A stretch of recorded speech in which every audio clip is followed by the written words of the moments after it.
Welcome back to another Handyman Land video. Today's video is just a video on what I've been up to for the month of May. I've been pretty busy. I was working on a road home in North Philly that the ceiling was coming down. And once I popped out a hole, I realized there was no repairing this ceiling. The whole ceiling had to come down, and it turned out to be almost a full bedroom renovation. Also, I did my best to film as much as possible, but I did have a timeline. A family did live in the home, and now they were one bedroom short. And this video is for the subscribers. I know some of you like to know, what am I doing when I'm not doing a tool review video? What type of jobs that I am doing out there? So this video, I break it down. I show you step by step, not into full detail, because there was a timeline, but the demo, the dumping all the material, the reframing, insulation, sheetrock, plastering. I sheetrocked the whole ceiling myself, and I'll show you how I did that. And I did the flooring. I did 80% of the work myself, and the other 20% was when my wife was able to come over and give me a hand as well. So hope you enjoyed the video.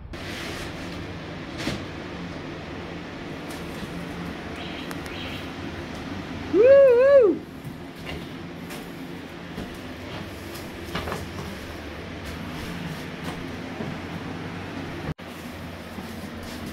All right, so we have two more pieces. One. Da, da, da, da. Money. Woo. 2 days. It's not 2 days. I think it'd be like 12 hours. If we left early.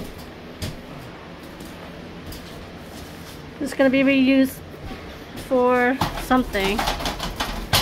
But the asshole that did this job, the uncle that did it. All the stupid shit they do. I was too. I was like, whoever uncle did this is a. Like, seriously? Hanging by the moment. It's crazy. Okay, this is day 3. If you want to look, we got 90% of it gutted out. I'm not sure if I had video on what was happening, but basically the ceiling was coming down. And on day 1, to assess the issue, I popped the hole and looked up in the ceiling, and there was no repairing it. Everything just had to come down. If you see these cross studs here, they were connected to the top beam right there, and they were all coming out. As you can see, this one cracked right there at the knot. The other two that were in this area, they were really bad. I just had to pull them out. They were basically split right in half. So this house is from 1935, I believe. And how they used to do things back then, they would put a bunch of skinny sticks going across. I'll show you the sticks in a minute because I already dumped them outside. But what they would do is leave a gap in between each one, take plaster, slap it on there, and that's how they would do their drywall back then. But someone, don't know when, probably in the 80s, had a bright idea. Let's put chicken wire on top of that and stucco. And they stuccoed the entire ceiling. All that weight over time started to basically, what was holding these studs up all eventually were popping out of place. Because back then they were using nails and not screws. But it doesn't matter. That was a lot of weight to be above your head in a bedroom. But anyway, I'm here. I'm fixing the problem. Right now what I'm doing is just cleaning up the insulation that was up there. As you can see here, here is where the wood strips were going across. This is the plaster that they used back then, which is very tough plaster. Then someone put the chicken wire on the old plaster and then put stucco and another layer of plaster to create their popcorn ceiling. I don't know, that's not the way things are done anymore. That was crazy. So for now, I'll just be cleaning and doing some prep work, getting some of the ceiling, the edges with my multi-tool, so I could start reframing this entire ceiling. But the next thing, after I finish cleaning up, I have to move this knob and tubing out of my way. For those of you that don't know what knob and tubing is, basically they will run a hot on one side and a neutral on the opposite side, and they will have the connections with these porcelain nails. I'm not sure what they call them. There's the piece of porcelain, and in between the porcelain there's a nail that connects to the studs, and that's your neutral right there. And then this one that's heading I don't know where is our hot wire, which is here, and I put a black electrical tape on it to remind me that's the hot. It would be nice to remove all the knob and tubing in this house, but you have to knock down almost every single wall, or at least pop out holes in every single bedroom. That's a huge project. I'm not here to do that. I'm here just to repair this ceiling and put the existing electrical back. Okay, picked up most of the lumber. I just really wanted to get all these 16 footers today. Picked it up at the local big box store. The goal now is to find parking when I get to the house. Loading up the truck. This still amazes me. The chicken wire with this. This stuff is so heavy. I can't believe they had that on the ceiling. Look at that. But I got lucky. Found parking right in front of the house, so I had to take advantage of that and to start to load all the trash in the truck, because I might not get that lucky and find parking anytime this week right in front of the property. As you can see, this is North Philly Street, the road homes, and parking is not easy, but I got lucky. And here's the strips of wood that I was talking about. At the dump site right now, unloading this truck.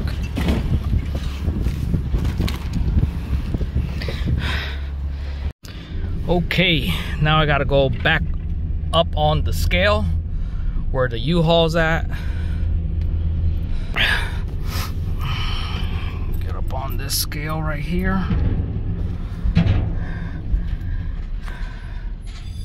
And once they beep, that means they got your weight again. Now you go pay the person.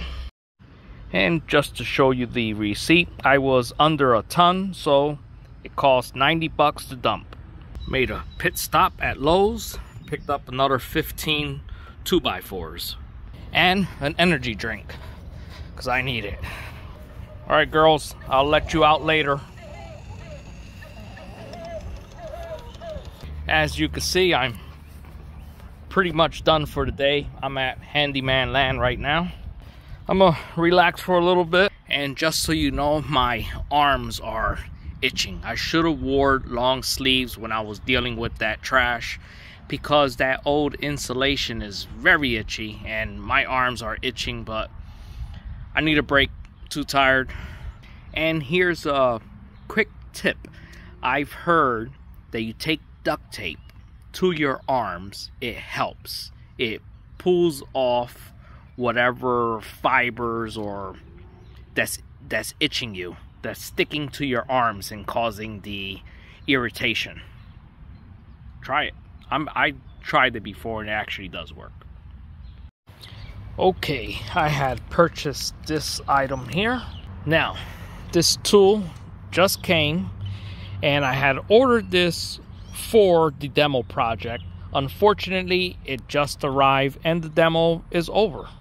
But I'm gonna show you what I purchased.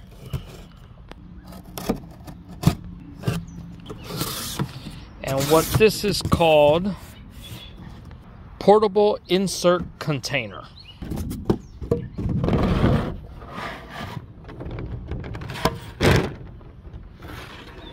Let me back up so you can see it. I wish I could demonstrate how it's used, but unfortunately the demo process is over. But basically, you get your contractor trash bag, you fold this, you pop it inside, and it opens up your bag. If you look at the photos,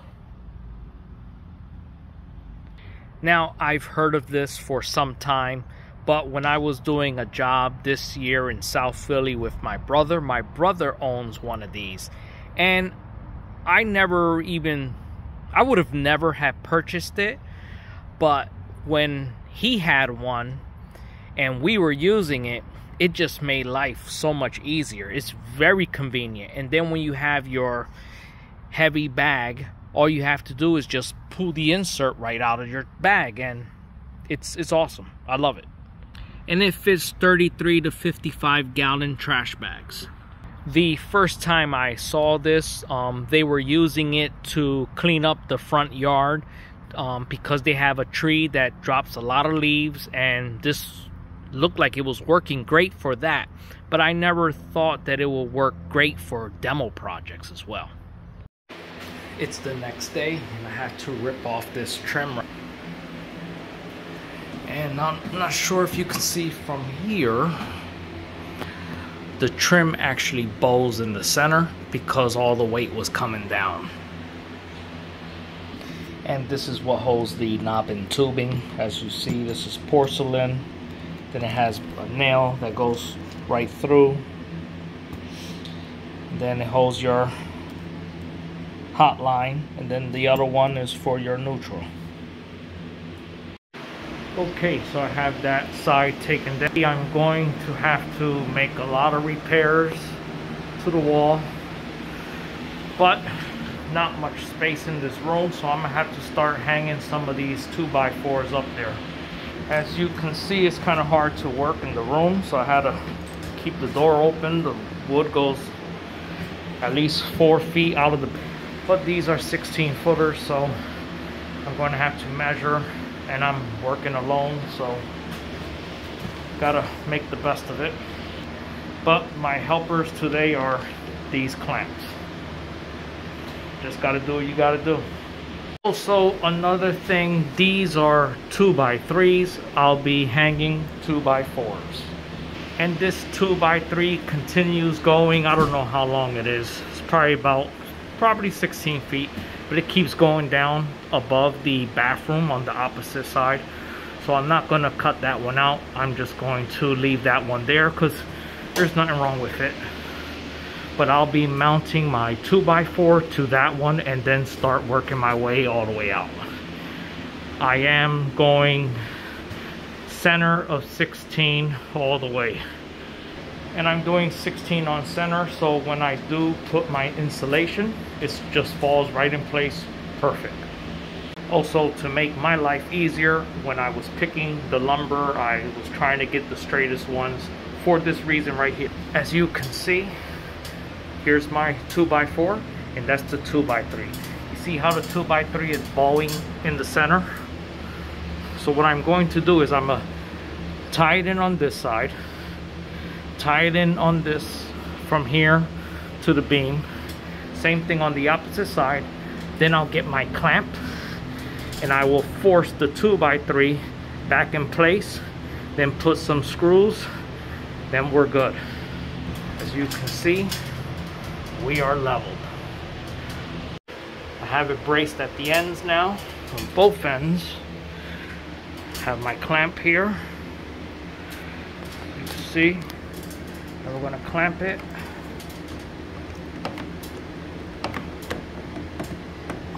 See, it's going up. Now our two pieces are nice and flush. Now we go ahead and screw them in. That's why I say having clamps with you is a big game changer.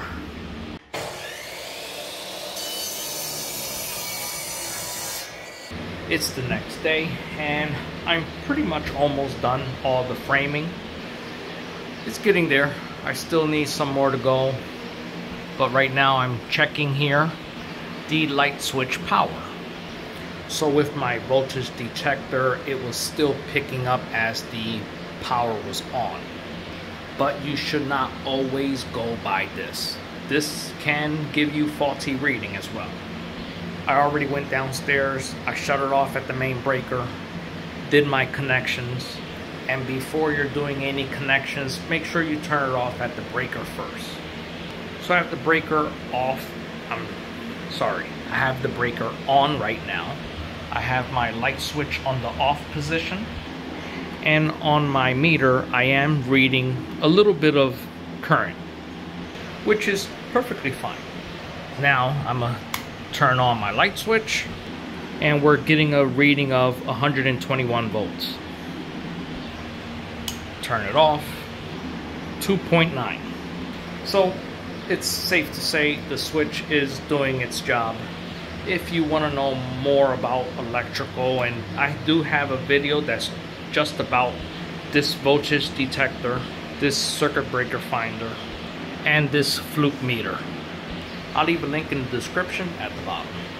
And excuse the noise of the fan. Now this was just a temporary box, just so I could have something to hold my lines. But I already hung the new box for the ceiling fan, and I will be bringing those cables down to this new box that I installed. And this I had leftovers from a job that I did a few years back. We were remodeling a church in the northeast area, and these were just leftovers, so I can't give you a link of exactly where I got this, but the big box stores sell these. Probably not this same quality, but they do sell them. If you do want good quality, then you're going to have to take a trip to the electrical supply near you. But they still going to do the same job anyway. The main difference is the brackets here. It's a thicker, better quality. But you can also purchase that on Amazon. So on this property, they had squirrel issues in the past, and the siding outside was fixed, but I found where exactly they were coming in through. So we're gonna close this whole area off. I already started. I put these 2x4s here, and let's close this area off so they can't come back again. It's crazy. Okay, it's the next day. All the framing is done.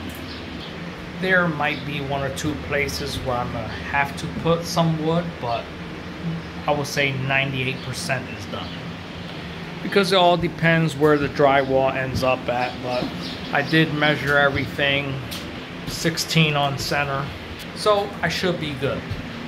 And I got the drywall hoist with me today, because if you work alone, you really need to have one of those. You can do it without it, but it's 10 times more difficult. And if you don't have a hoist, or you don't want to rent one, I don't know how much they cost to rent, but this one we purchased years back because it was cheaper to just purchase it than to go rent it for a few hours. If you don't have a hoist, what you can do is just mount a 2x4 across that's only temporary. Then you have your ladder set, and you pitch one end of your drywall on top of the 2x4.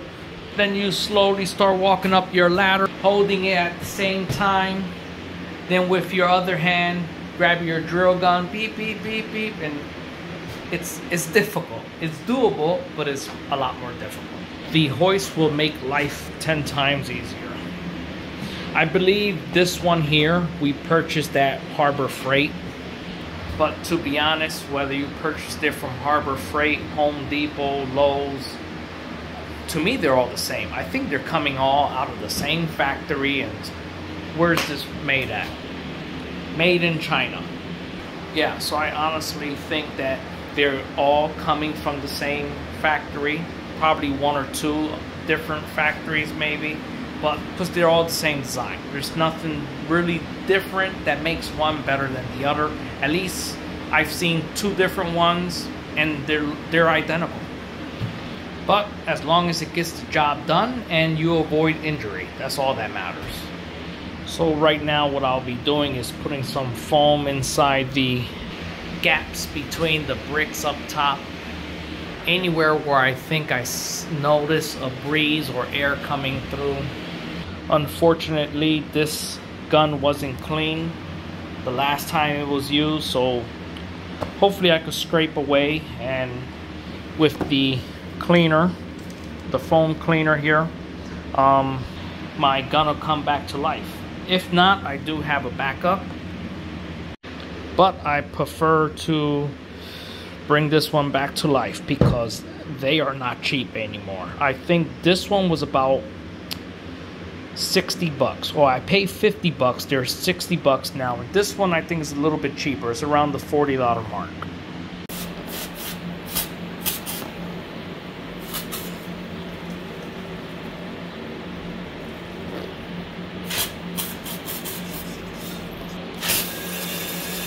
I'm gonna let it sit for a few minutes.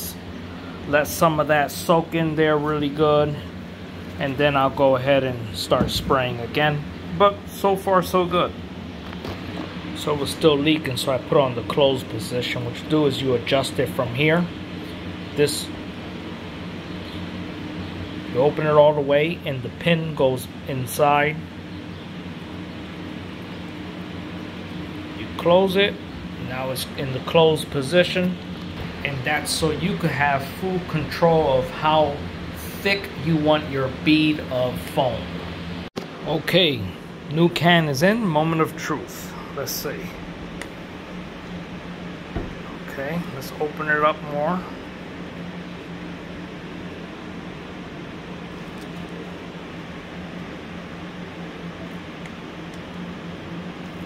And I gotta shake the can more.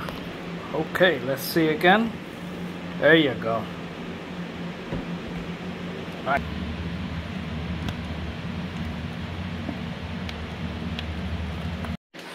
Okay, it is the day after Mother's Day. It's a Monday morning, and we're starting our ceiling again. We have all the insulation in. It's R30. It was a very itchy process. If you're messing with insulation, long sleeves, masks, glasses, it's a must. So today is drywall day. But first things first, our workspace is a mess. I need to clean all this up, so make it a trip-free zone. Yeah, I'm just trying not to trip over my own stuff. And I will definitely be doing this by myself. I did forget my tripod, so I'll try to set the camera up somewhere. I don't know yet.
here I'm gonna have to just cut out a long strip and put it in there because that was the original 2x3 and that was warped. I didn't take it out because that one went all the way above the bathroom on the opposite side of this wall.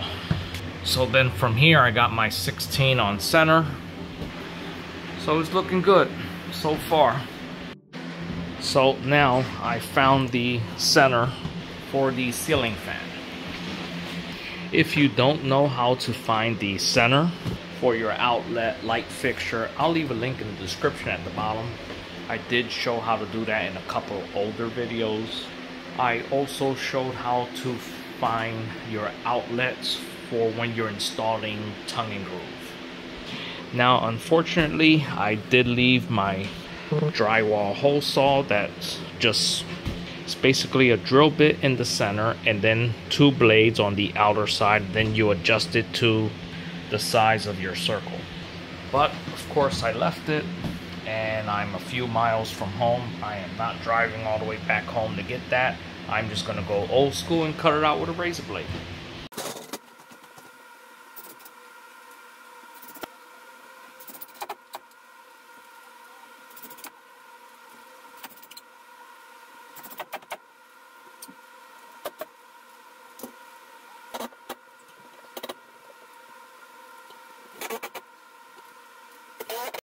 I'm working on an awkward corner. Just wanted to show you how I have it on the hoist. As you can see, I just have the longer end dangling off, just in case you run into a corner like this. You still can do it with the hoist. Well, I'm getting there. Did a very thin coat of plaster. I also purchased something new for this drywall. I used this, one of my brothers had one of these and I liked it. They're pretty pricey. They're a little over 30 bucks, but saves you a lot of time. Now I need to drywall this area here, so I just made my cuts. But when you score it and crack it, sometimes it doesn't come out perfect, as you can see there. Then this tool, what it does, I'm gonna try to do this with one hand.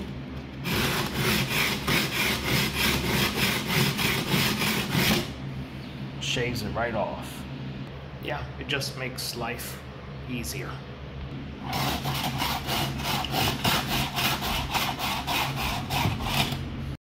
So this cat's been here every single day. Obviously the poor thing's homeless, hanging out on the porch on top of this tarp here. Don't know exactly what this is. It's for, we're going to put down there so the grass doesn't grow anymore. But I feel bad when we have to move this because obviously he or she thinks it's home. It's the next morning and I'm getting ready to go back to the house. Today is basically mostly just sanding. I plastered as much as I possibly could plaster yesterday and it's looking good. I think I might have to do a little bit more thin coats of plaster, not too much, but hopefully tomorrow afternoon I'm able to start primering the ceiling. And for the first time I will be using a palm sander to sand the ceiling. My brother does have the drywall sander. He's using it right now, so I'll be using a palm sander. And I purchased this one because I was watching 731 Woodworking and he recommended this one. He says this is one of the best ones on the market, and my goal is to connect this to the vacuum because I just want to minimize the dust. And I'm gonna just do a quick unboxing. I'm not gonna go into detail with this because it is what it is. It's a palm sander. Show you what I got in the box. I believe this was somewhere around $130 mark, something like that. I could be wrong, but I know it was over $100. Okay, here goes your little dust bag. It's nice.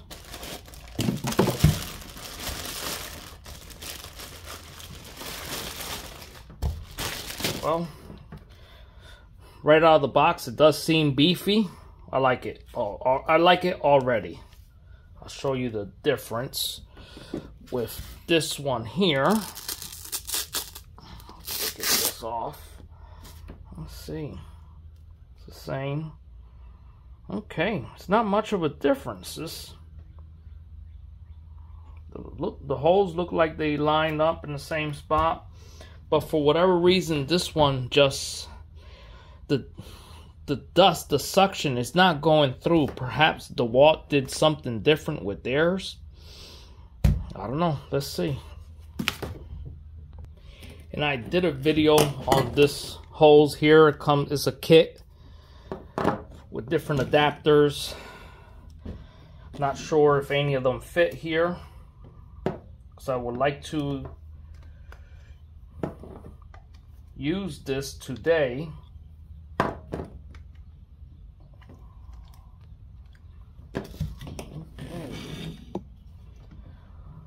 I got some more adapters somewhere, so I found one that fits inside here. So what we do is we should be able to unscrew this one, if I remember. Yep, that's how you do it. Screw that off, then you could put your other one on.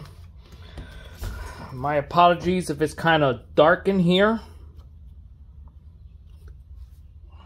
Okay, so I finally figured out how to get it in there. I had to use two of them. I had to reverse them to get them in. Like I said, the kit is designed that you can do it and fit it multiple ways into your vacuum or your dust collector.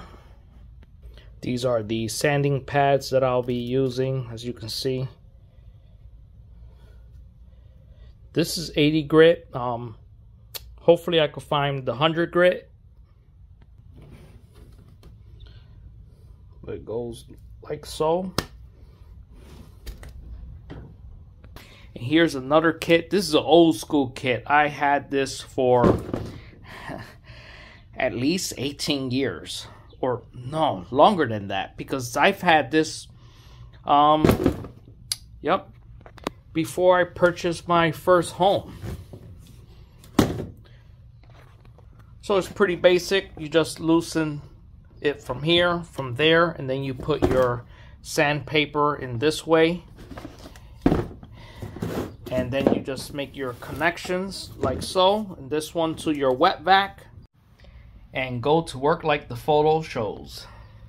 But I did not make this purchase to be sanding walls. I just so happened to have it. And I was watching a YouTuber, DIY Hunter. And she was using a palm sander. So I said, let me give it a try. Because I'm used to either using the sanding block or using the big 6-inch drywall sander. And I'll be taking my fanciest tool bag today. I'm gonna need a drill. And the drill is for this. I purchased this just the other day to mix the plaster. I figured it would be just easier and quicker to use something like this. It didn't say that it's for plaster. It says it's for epoxy, so I'll let you know if it works and if I like it. In my expensive toolbox you go. And I have one more thing to do as I let the hens free range. I need to clean off all the plaster off my tools. Okay, they're nice and shiny, and today's a beautiful day to be outside. It is super sunny, but I'm gonna be stuck indoors until I finish. As you can see, I have another project going on this side. We are putting some fencing here, privacy fence, but a fence that has flower beds. And then in this corner of the property, we're going to build something like a hut, nothing too fancy. It's only just for the gardening tools, chicken wire, plants, and extra material that we have. As you can see, I have all these skids I need to break down. Eventually those skids will be furniture. And these are the wooden strips that I just took off from that property that once upon a time was holding the plaster, but no longer because I removed it all. And this is great wood. This is cedar. I'm gonna show you what I did with this in the past. About 9 years ago, I did make a little outdoor flower pot. And this flower pot has been outdoors, as you can see, 24/7 for 7 years. And I have not done anything to it. I've never treated it. I've never done absolutely nothing to this, and it's still holding up. I mean, we don't have nothing fancy growing inside anymore, but I'm amazed that it's still doing its job.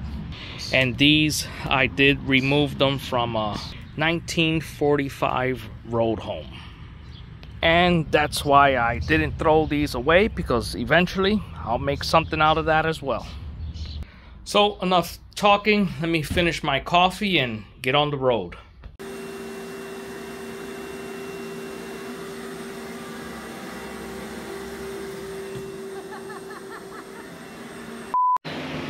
And here how it's looking.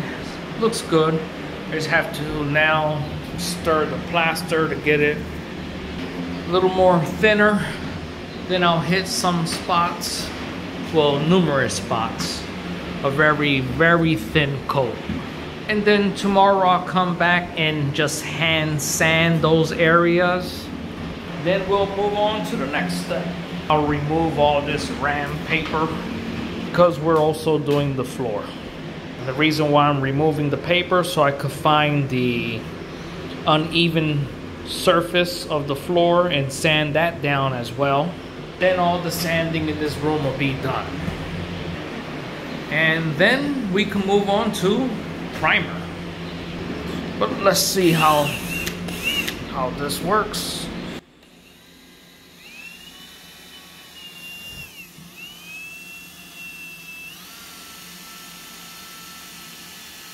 Nice, I like it.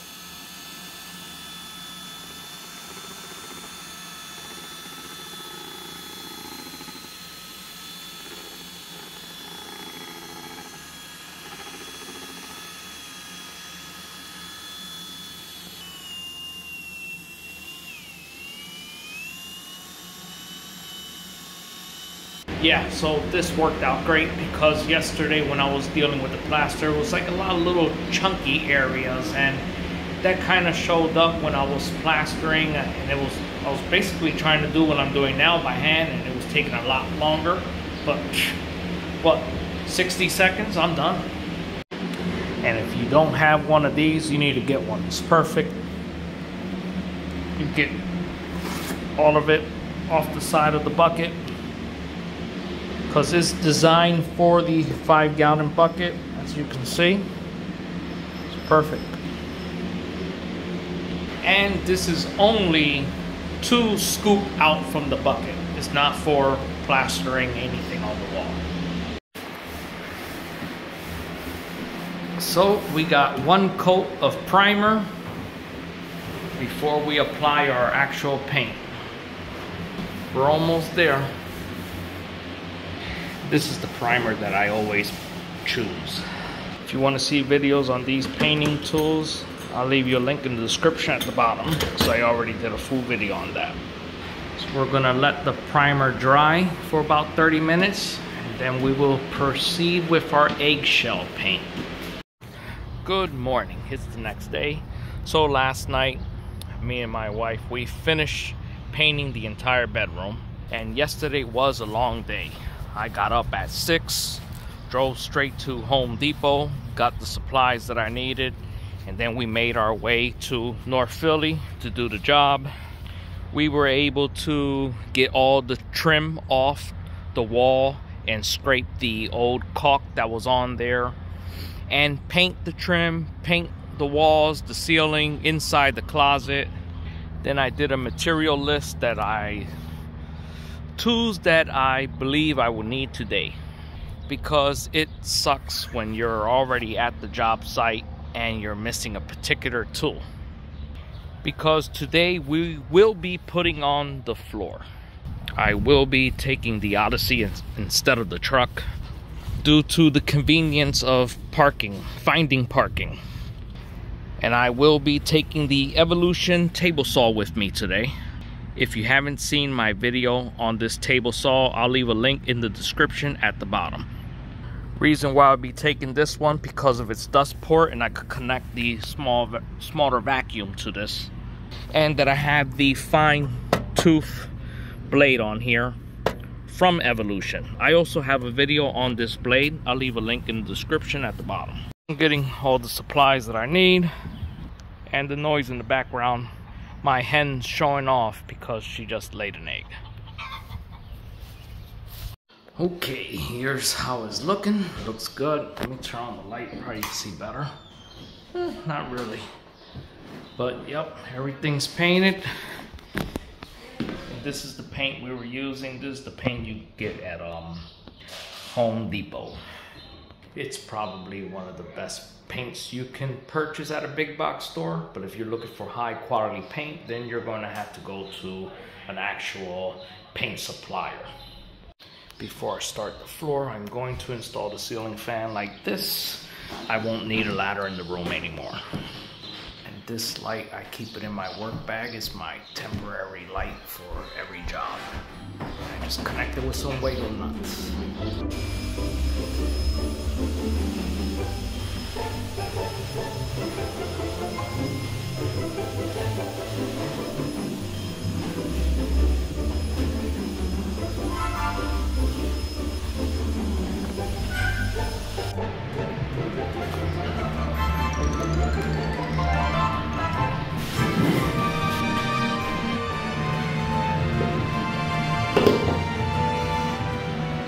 Ceiling fan is in.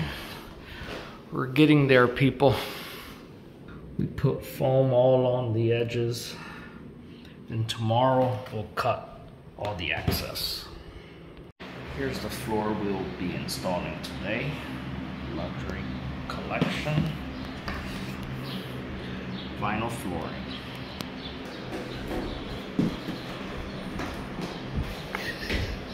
That's how you crawl.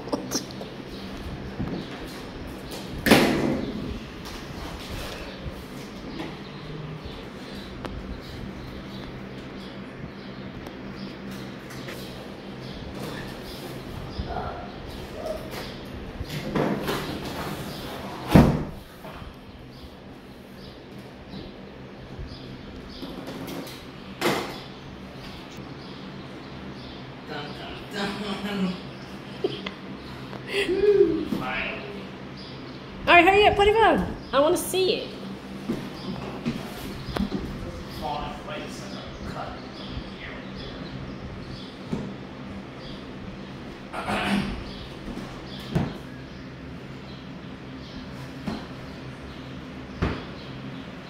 Here's the laminate floor tile that I purchased. Awesome. I love it. Cuts like butter. And I also purchased this laminate floor kit here. Comes with spacers, knee pads. Comes with this cool tool for awkward cuts and corners. Heavy duty block, double-sided mallet, and a heavy duty pull bar. And here's how it's looking. It's coming out good. It's taking a little longer than I thought. It's looking good. As for the long cuts, we are using the Evolution table saw with the Evolution 60-tooth carbine tungsten teeth.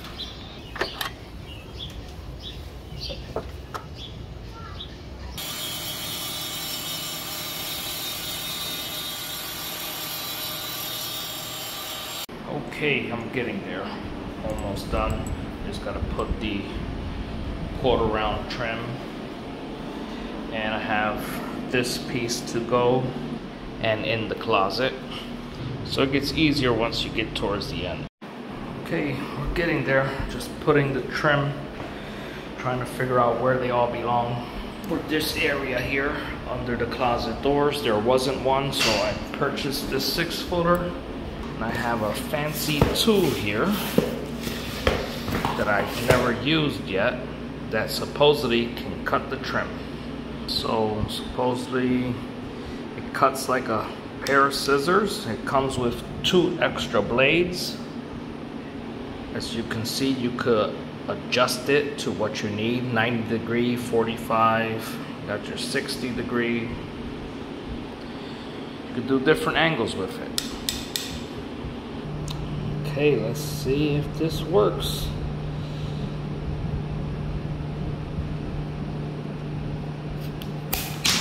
Whoa! I don't know if the camera moved on me, but it works. I am done. This was a very big project, but everything came out good. And in this area here, these shelves are inside the closet. The tenants will put the shelves in how they want, but I know they are happy that they get their room back. But my work isn't finished. I have to now walk all the tools to the van, and the van is parked a block away because there's no parking in this area. Thank you for watching. Like, subscribe, hit that bell icon, and I'll see you on the next one. Have a good one.